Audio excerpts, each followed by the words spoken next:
Welcome to another episode of the Bamateur Hour. We're a little bit in shock and mourning here. This is an instant reaction on the Alabama loss to FSU. I'm Bama John.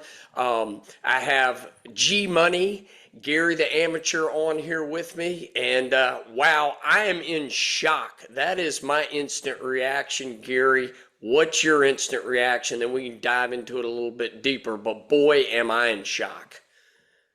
I guess I have three quick things to say at the beginning of our instant reaction. Number one, my prediction was that FSU was going to score 31 points. I got our offensive production way out of whack.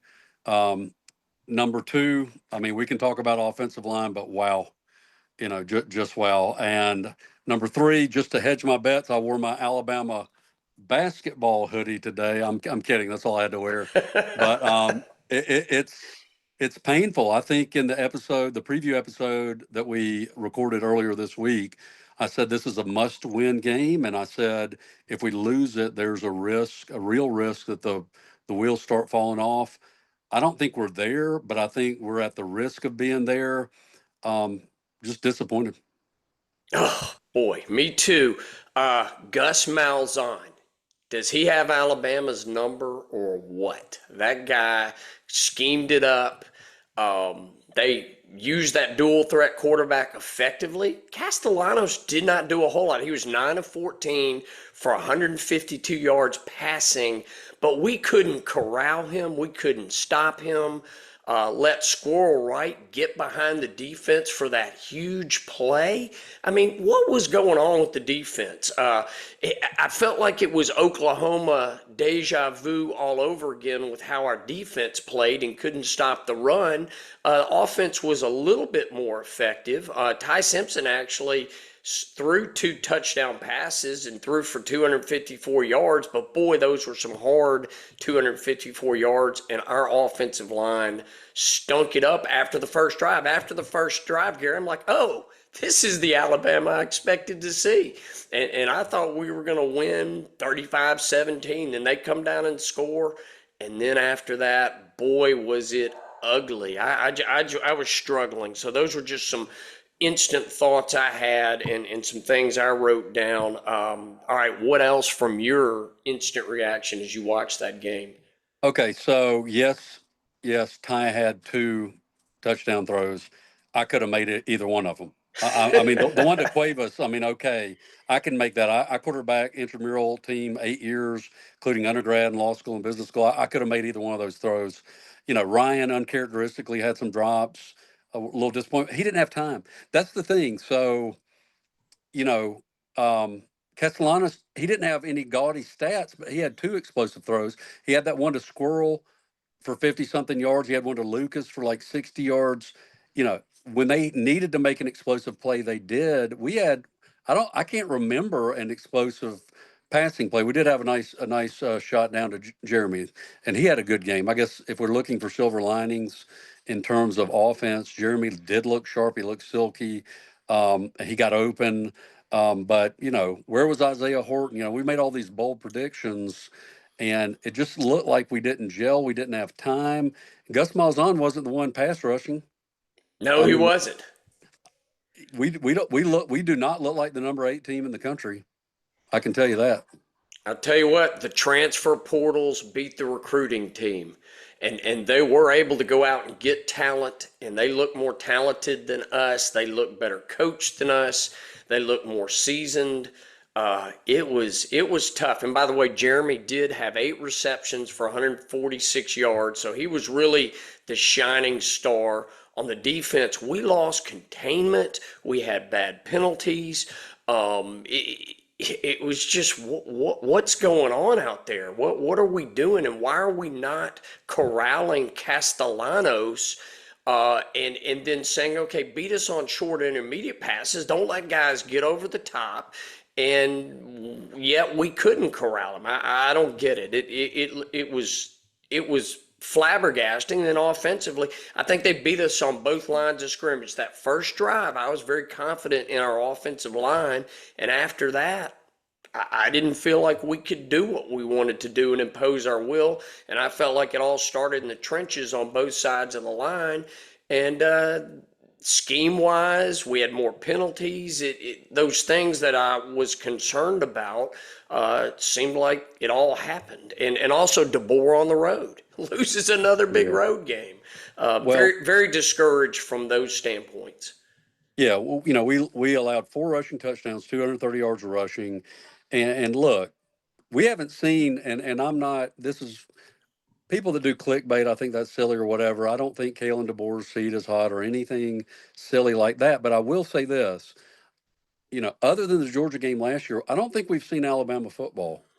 I really don't. And that was a transcendental sort of rushing attack by Milrow and Ryan making some circus grabs and all that. I haven't seen that. Like what we saw today, Saban always says, dominate your opponent. We didn't dominate anybody. We got dominated. And our defensive front seemed to wake up a little bit in the fourth quarter, made a few good plays. We had no tackles for loss, I believe, going into the at least close to the beginning of the fourth quarter. A little too late. It's just, what can you say? It's a major disappointment, and this is not the Alabama football that we know, and this is not the Alabama football we want to see. They didn't make good halftime adjustments. They didn't handle it. It looked like they hadn't even played in that Oklahoma game. To me, we should have looked at that Oklahoma game and see how Oklahoma exposed us. And by the way, Jackson Arnold looked great last night. He And sure did. and he looks like the real deal. And we're going to get a dose of what we got today when we go down to the Plains in Auburn. And we better learn how to defend that type of dual threat quarterback. We're going to see John Mateer. We're going to see Lenore Sellers. Yep. We're going to see Diego Pavia. And Thomas Castellanos exposed us, and we better figure out how to handle that, or this could be a 4-loss, 5-loss season. So good news is one loss does not make a season, but our margin of error on this season just diminished dramatically. And Dramatically. And you'll remember we did the high low. I think the other guess the low was 8-4, and I said 7-5. And the beginning to a 7-5 season is a loss to FSU.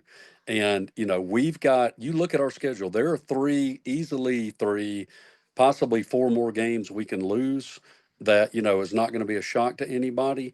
And everybody's having this conversation about Ty's a dual threat. He didn't have really time to do much of that.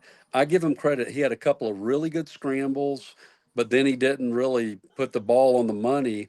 But in terms of moving the ball forward as a dual threat, Castellanos is a dual threat. Ty Simpson tonight was not. oh, if I had to pick one of those two quarterbacks to lead my team, I know who I would pick. And right now, it's not Ty Simpson. I hope Ty Simpson can evolve because this was his first start. And Castellanos had 2 seasons at Boston College. And so you could tell he was a more seasoned, experienced, game-tested quarterback. And he looked better tonight. I think Ty can evolve, just like Arch Manning had a bad game at Ohio State. And I think Ty can get a lot better. He's going to have to get a lot better if we want to go where we want to go, which is get into the playoffs and contend for a natty. But the team we saw out there tonight didn't go into the playoffs. And so I was hoping we'd get on here and this would be step one in the right direction. This is step one in the wrong direction. We got 11 more steps to take. And Saban would have some bad losses and get that one loss on his resume early or midway through the season and have no margin for error. But Saban was able to regroup his team and run the tables and get national championships, get into the playoffs, and do that.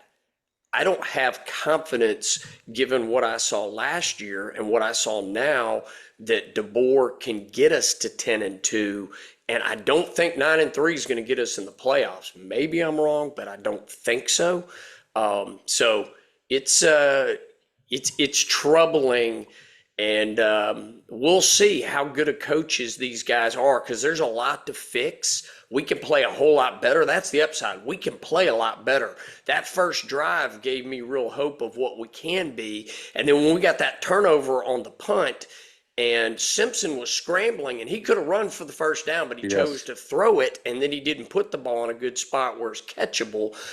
Had we scored there, that really could have been a difference maker. And then the kicking game, we were worried about the kicking game, missed a field goal, and then we went for it on fourth down because we didn't have confidence that he could make a field goal. Had we gotten those extra 6 points, again, possible we could have been looking at a different game where we could have won. But then when we needed to get that defensive stop, when we got it to 24-17 and we couldn't make that stop, very troubling that we'd seen it all game. Make him stay inside the pocket. Make him throw short to intermediate passes. Don't get beat over the top. Yet we got beat over the top. And then we gave up those two big reverse runs. And again, didn't set the edge, got beat to the outside. It was tough to watch. I was struggling with it. What else, Gary? Any further thoughts on your end? Yeah, I'll just say, overall, we got to give it about a D. Saban had some losses, yes, but he didn't lose like this. Like maybe the Utah game or some games in 2007. You may pick one here or there. His teams didn't look like this. The one thing I will say, silver lining, I don't really, if we give the team a bad grade, I don't know about the offensive scheme because when you lose the trenches and your guy's running for his life the whole time, it's hard to see what the scheme is. If we don't get it, if our offensive line doesn't step up, we are in deep trouble. And the D line too. I think we missed Tim Keenan more than we hoped we Yes, would, and yes. and we weren't able to get the push up the middle, and that was a big loss. And I think Horton got hurt, and I don't know if Horton once he went out and they were talking about that he had an undisclosed injury. I'm not sure he came back in the game. I thought he had a good catch, and then all of a sudden he was out, and so I was trying to figure out what was going on there. Rico Scott got the score. And but we didn't seem to be able to scheme anything to really effectively use Ryan. Jeremy was great. He stepped up, and then the running game. Golly, they dominated us on both lines of scrimmage. It's I don't. Stat of the game is the rushing yards. FSU 230, Alabama 74. Mark Ingram said earlier in the predicting this game, whoever runs the ball is going to win. How correct you are, sir. It was brutal. So I don't really have anything else to add at this point, except it was just disappointing and it Yep. was tough to watch. And when we got it to 24-17, I'm like, maybe we can tie this thing up and go get into overtime. And one thing DeBoer did not do last year was have any big come from behind victories that were marquee victories. You could say we did that to Georgia, but we jumped on them in the first half, and they took the lead, and then we took it back from them and won. But that wasn't one of those down two scores, down 17, 21 points and come back. I felt like once we got down 24-7, it was over because I didn't have confidence in DeBoer's team to come storming back like that. I hope he can prove me wrong later than in the season, but I thought we got a big hole and couldn't get out of it. And it was a tough day, and we got a lot to fix, and we got to get a lot better if we're going to make the playoffs. And I'm not going to throw the towel in. I'm optimistic that we have good coaches that can fix things, and I don't really think we're going to find out much because we're going to kill Louisiana Monroe. We're going to beat Wisconsin here because Wisconsin does not have the talent that Florida State does. Plus, they have to come here. We're going to find out a lot in the Georgia game. Have we gotten better, or are we just a 7-5, 8-4, or even worse, a 6-6 team? So, And I'll make a final prediction. If we lose Georgia by 2 touchdowns or more, we lose Auburn, ugh. I think. And South Carolina, having to go to South Carolina, Oklahoma coming in here, LSU. We got some tough games ahead, and I dual agree. threat quarterbacks coming at us. And they're going I to look know. at that film, and they're going to look at what Gus did, and we're going to see a heavy dose of that. Yeah, agree. Oh, well. Hey, All we're here right, my thick and thin, right? friend. Those are my instant reactions. Do you have anything else you want to say before we sign off here? No, always love the Tide. We got to do better. And, let's look forward, not back. All right. God bless. Thank you all for listening to the instant reaction. And we're going to just pray that they really keep their heads up, that they work, that they get better, improve, and roll tide. Roll Tide. See ya. See you.